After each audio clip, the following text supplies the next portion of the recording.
और अब आपको दिखाते हैं 24 मिनट में 24 बड़ी खबरें।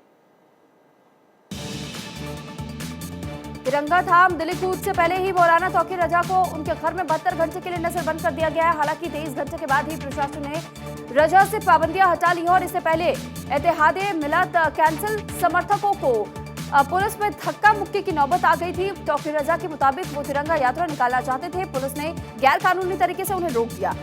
आईएमसी प्रमुख ने आरोप लगाया है कि बेईमानी और नफरत फैलाने वाले लोगों का सहयोग किया जाता है, जबकि देश जोड़ने वालों को गैर कानूनी तरीके से रोका जाता है। मौलाना तौकीर रजा का कहना है कि वो कानून का सम्मान करते हैं। प्रशासन की हालिया नजरबंदी के बावजूद वो आगे तिरंगा यात्रा निकालेंगे और राष्ट्रपति को ज्ञापन जरूर सौंपेंगे। बता दें कि हिंदुवादी संगठनों पर प्रतिबंध लगाने जैसी मांगों पर राष्ट्रपति से मिलने के लिए दिल्ली कूच से पहले मौलाना तौकीर रजा को नजरबंद कर दिया गया है।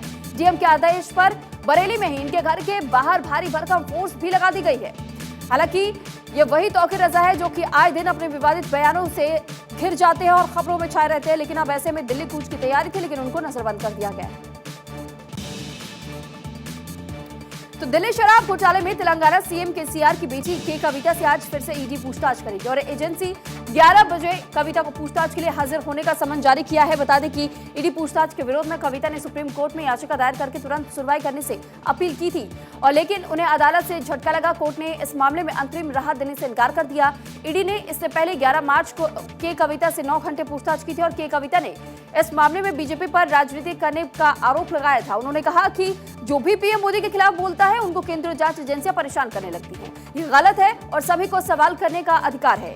ईडी का आरोप है कि के कविता एक साउथ ग्रुप के शराब कार्टेल से जुड़ी हुई थी और जिसने कि दिल्ली के बाजार में बड़ी हिस्सेदारी हासिल करने के लिए आम आदमी पार्टी को लगभग 100 करोड़ रुपए की रिश्वत भी दी थी। फरवरी में सीबीआई ने कविता के पूर्व सीएम गोरंतला को गिरफ्तार कर लिया था। ईडी का दावा है कि बुची बाबू कविता का अकाउंट संभाला करते थे और इस मामले में ईडी कविता से पहले भी पूछताछ कर चुकी है। वहीं इस घोटाले में मनी लॉन्ड्रिंग का सामना कर रहे अरुण रामचंद्र पिल्लई की आज राउज एवेन्यू कोर्ट में पेशी होगी। बता दें कि पिल्लई की आज ईडी रिमांड खत्म हो रही है और इसके साथ ही राउज एवेन्यू कोर्ट आज ही आरोपी राघव मुंगत को जमानत याचिका पर सुनवाई करेगा।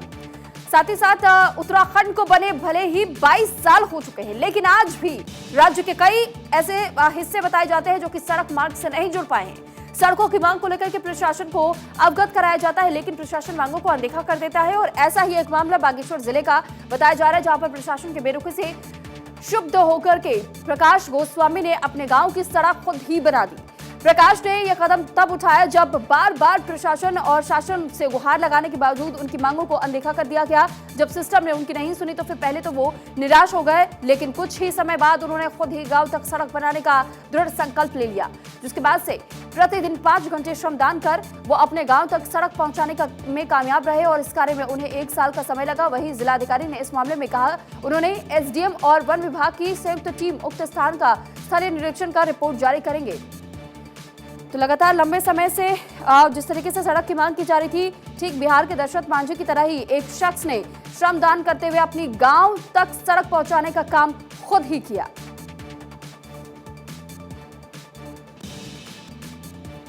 तो अमृतसर में G20 सम्मेलन की बैठक की शुरुआत हो चुकी है और खसला कॉलेज और गुरु नानक देव विश्वविद्यालय में अलग अलग कार्यक्रम के तहत सेशन हुए। साथ ही सुरक्षा लेकर भी एजेंसियां अलर्ट है। और वहीं अमृतसर में चल रहे G20 के कार्यक्रम में मुख्यमंत्री भगवंत मान पहुंचे। खालसा कॉलेज में मेहमानों के सामने प्रदर्शनी का आयोजन किया गया। G20 के देशों के अलग अलग झंडे भी लगाए गए। यहाँ शिक्षा क्षेत्र में कोई नई खोज पर विचार किया जा रहा है और वहीं खालिस्तान समर्थकों की धमकियों को देखते हुए G20 सम्मेलन में सुरक्षा के कड़े इंतजाम किए गए हैं। पुलिस ने हथियारों, गोला बारूद और नशीले पदार्थों की तस्करी को रोकने के लिए एक विशेष घेरा और तलाशी अभियान चलाया। इसके साथ ही विदेश में रहने वाले गैंगस्टर और उनके सहयोगियों से जुड़े ठिकानों पर छापेमारी भी की। डेलीगेट्स की 17 मार्च को स्वर्ण मंदिर परिसर सहित विभिन्न स्थानों का दौरा करने की भी उम्मीद जताई जा रही है, जिसको लेकर के बड़े पैमाने पर तैयारियां भी की जा रही हैं। और G20 सम्मेलन को लेकर के जिस तरीके से सुरक्षा व्यवस्था को भी चाक चौबंद करने की तैयारी है और ऐसे में अमृतसर में एक बैठक होने जा रही है, बेहद महत्वपूर्ण हो रही है और साथ ही दुनिया में शान भारत से जुड़ा और ज्यादा बढ़ जाएगा।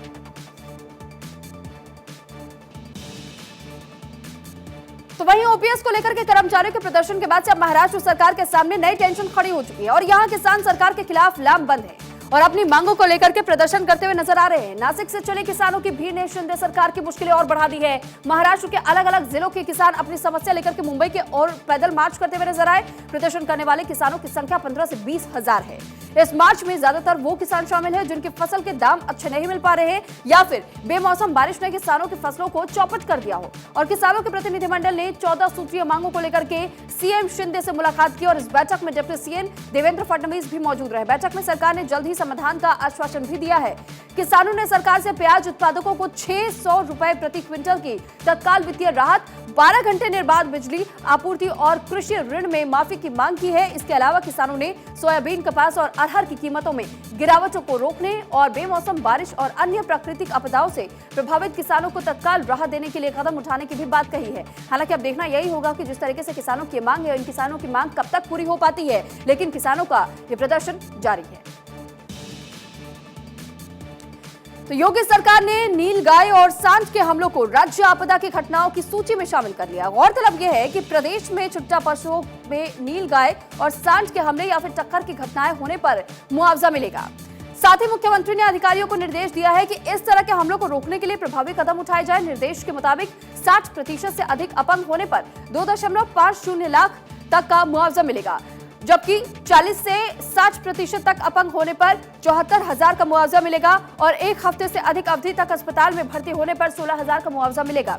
हालांकि अब देखिए कि छुट्टा पशुओं को लेकर के जिस तरीके से आए दिन खबरें सामने आती रहती है कि आतंक इनका लगातार जारी रहता है। बाजारों में भी कई लोगों को ये घायल करते हुए नजर आते हैं, लेकिन अब ऐसे में एक बड़ी घोषणा उत्तर प्रदेश सरकार की तरफ से की गई है कि अगर नीलगाय या फिर सांड का कोई शिकार होता है तो ऐसे में उनके लिए भी मुआवजे का प्रावधान किया गया है। पशुओं की मार पर मुआवजे का मरहम लगाने की कोशिश की जा रही है। उत्तर प्रदेश सरकार की तरफ से छुट्टा पशुओं से छुटकारा भी मिल सकेगा। 60% तक अपंगता के मुताबिक 2.5 लाख का मुआवजा दिया जाएगा। 40% अपंगता पर 74,000 का मुआवजा होगा और वहीं अगर 1 हफ्ते आप अस्पताल में रहते हैं तो ऐसे में 16,000 रुपए आपको मिलेगा।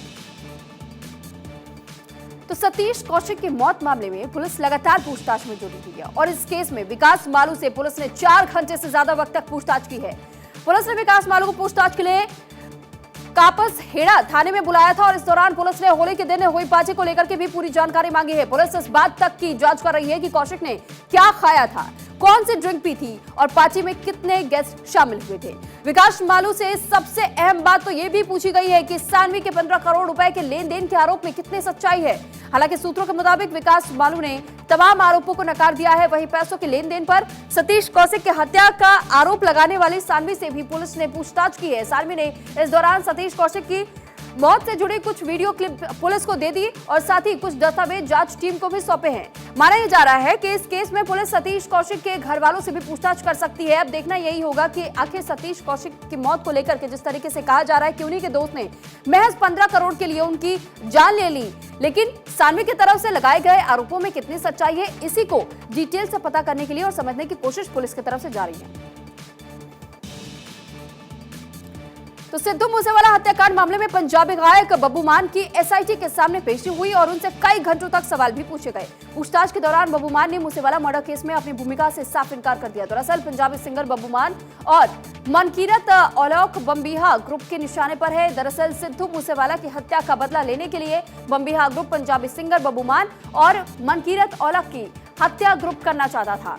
इस मामले में चंडीगढ़ पुलिस के स्पेशल सेल के इंस्पेक्टर अमनजोत सिंह और उनकी टीम ने बम्बीहा गैंग के 4 गुर्गों को काबू किया। पकड़े गए आरोपियों के नाम मनु, अमन कुमार, संजीव कुमार और कमलदीप है। पुलिस ने इनके कब्जे से हथियार और जिंदा कारतूस भी बरामद किए हैं। साथ ही चंडीगढ़ ऑपरेशन सेल की टीम के सामने बम्बीहा ग्रुप से सदस्यों ने बड़ा खुलासा किया। उन्होंने बताया कि बब्बू मान और मनकीरत औलख को मारने की प्लानिंग लगातार जारी थी, लेकिन इसी के तहत में बब्बू मान की तरफ से इन तमाम आरोपों को लेकर के कहा गया है कि जो आरोप मुझ पर मढ़े जा रहे हैं वो बेहद बेबुनियाद है और साथ ही साथ बेहद गलत भी है।